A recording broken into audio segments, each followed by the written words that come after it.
Well, her early years in Dublin, as near as we can determine, I think she was the youngest in the Farrell family. And in Ireland in those years, of course, the youngest person was an unfortunate accessory. She felt at the age of around about 17 that she was unneeded and unwanted, and took the opportunity to migrate to Australia. She must have had a pretty wild spirit to sort of run away in the first place. She obviously sort of relished a challenge. Her husband, John, or future husband, John, he went up as a Marine.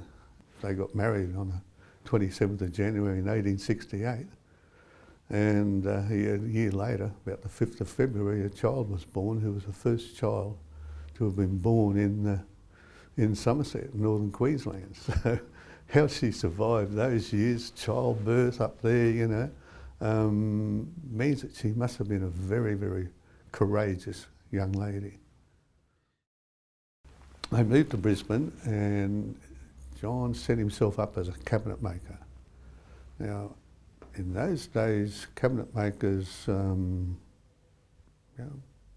used to make coffins. So what happened was, of course, people would come into him and say, make us a coffin. Eventually he decided that he's making these coffins but not doing the funerals, so he started hiring hearses from Hislops and Cannon and Cripps and these other companies. He eventually decided to buy out a funeral director and move into the funeral business. Then unfortunately for him, of course, as a result of the spear wounds and that sort of thing, he developed TB, and he died at a relatively early age in 1886. When he died young, he left us 6 children. That would have been quite an undertaking in those days, wouldn't it? Then, of course, Kate Mary was thrown into the deep end, as the saying goes, and she had to take over the reins of the family business. She'd had a large family of 6 children. The valley was a ghetto, and being Irish, I suppose that was another thing against her. She must have done all the bookwork and the marketing and the presentation. And those were things women didn't do. They didn't even go to funerals in those days. It would have been seen as a man's profession. Women then were not expected to run businesses, so they were expected to stay at home and look after the children, and that was about it. But she somehow or another managed to do both. Well, she'd had to have had a strong personality, first of all to get the men to work for her, then to have their respect and to control them, Otherwise they'd just do as they liked and the funerals would be a disaster.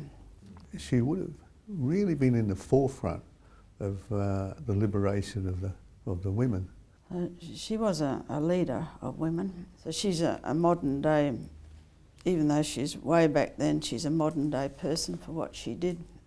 Because eventually when T.C. Burns moved down to the valley, she was renowned for sort of coming in and sort of chastising the staff and demanding attention. She'd have this big stick and she'd thump it on the floor so that everyone would come running because she demanded instant service.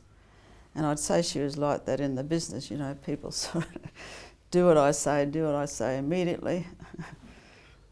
and that's what she expected, and I suppose that's what she got.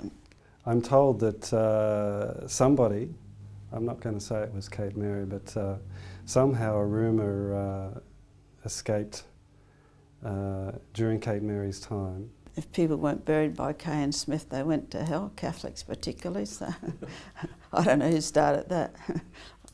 Could have been Kate Mary, but it would be pretty sneaky if it was, wouldn't it? Why would you risk it? I'd go with Kay and Smith for sure. As the valley sort of grew up and improved, she was there, she was in the forefront of being one of the valley people.